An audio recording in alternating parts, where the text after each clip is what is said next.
Hi, this is Barry J. McDonald, and I'd like to welcome you to today's blog post on writecom.com. And today we're going to look at 5 reasons every author should have a blog. So, in the first case, it's going to be a property of your own. No matter where you publish your books, whether it's Amazon, Barnes and Noble, the Apple Store, or whatever it is, you don't actually have much control over. You might have control of how the book is actually put together and edited and presented and things like that, but actually when it's going to those stores, there's very little power you have over those places. So in those cases, they actually have the control. So whether you're signed up with the Kindle Unlimited program or whatever, if Amazon wanted to change the rules tomorrow and pay you half of what they're actually paying you today for your pages, you have no control over that. So for that reason, I would recommend you could set up a blog and create your own property that if it ever came to it, you could actually fall back to it and you could start selling your own books there to your readers who come to the blog. And again, in some of the worst cases, they could close your account down, they could maybe take reviews off, maybe penalise you, maybe thinking that some of the reviews maybe were paid for when they weren't actually done so. And sometimes it's hard, as a lone author, kind of standing up to a company like Amazon and Barnes and Noble in place like that maybe, and getting them to actually change their decision, because at the end of the day it is their website and they can do whatever they want with it. But unfortunately, when you're relying on them solely to sell your books there, it's something you're going to have to live with. But by at least having a blog set up and kind of growing a community there, you have a little something to fall back on. If whatever came to, you could just sell your books there, and you can still keep in touch with your readers on a daily basis. And then another one then is test out ideas quickly. Although it's easy to put up a short story or whatever on the Kindle store and to release it or give it away free and just get people's reactions, it might even be quicker maybe just to set out maybe your first chapter on your blog and see how it's received. Now, depending on the amount of traffic that's actually coming to it, probably the more traffic you have on your blog, the better idea which you actually have. But even if you didn't actually hear comments and things like that, if you did go into the blog stats to see how many people actually had read the chapter and to give you an idea how popular it was compared to maybe some of your other blog posts. So it could be an idea maybe testing ideas quickly and to get people's reaction, because at the end of the day, if people are following you, they must like your writing. So it's why not test it out to your audience and see what they think of it. And then if you get the thumbs up, well then it's a good idea that maybe that you should run with that idea and expand it further, or maybe you could have them, bring them involved and have them involved maybe better readers, and think maybe and have a look and see maybe where there's some places of your book maybe could be fixed up. So in that case then it's handy having a blog to test that ideas quickly. And then your blog readers are your first fans.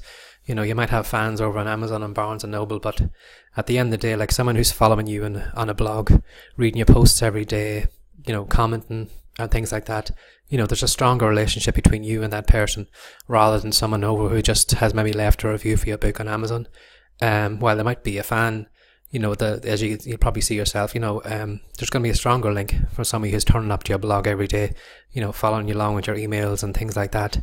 So at the end of the day, your blog readers are going to be your first fans.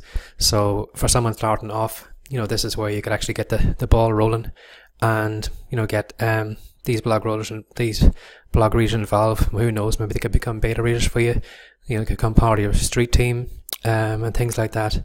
But by not having a blog actually built, you miss out on building these kind of systems in place.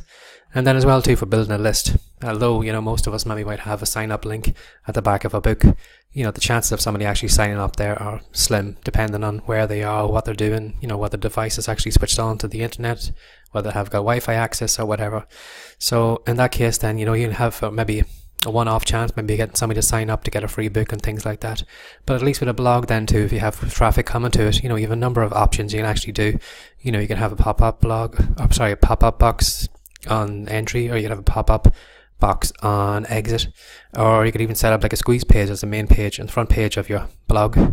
So you have a couple of different options actually to start building your list on your blog, compared to only having the one in the book. And then the one in the book, and then as well too, with that hyperlink, if that you don't own that domain name and or the hyperlink's broken, all those books are out there and you're never going to get traffic back to it. And you can test your call to actions, but at least from having a blog and looking at your sign-ups day by day, you can actually see what kind of words work, what books intrigue people and get them to sign on. At least you can kind of, you can play around with those, those factors and get more people on your list. But as I said, back at the back of the book, you've only got one kind of option, and either somebody signs up or they doesn't. So in that case, then it's that's why I recommend authors should build a blog as a way of building a list also. And then it's a social hangout. You might hang out in Facebook, you might hang out in Twitter and places like that. But like earlier with the Amazon thing, you don't own that property. If Facebook wanted to close down your account tomorrow, that's closed down and you can't get back in, you can't speak to those people again.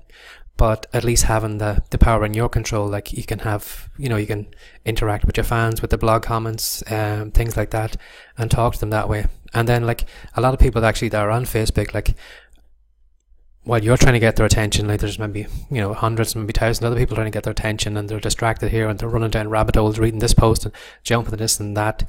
So you haven't really got their attention. But if you had them just solely on your blog, where you can actually talk to them, interact, they're more kind of, there's less distractions there and you have their full attention rather than the other social networks.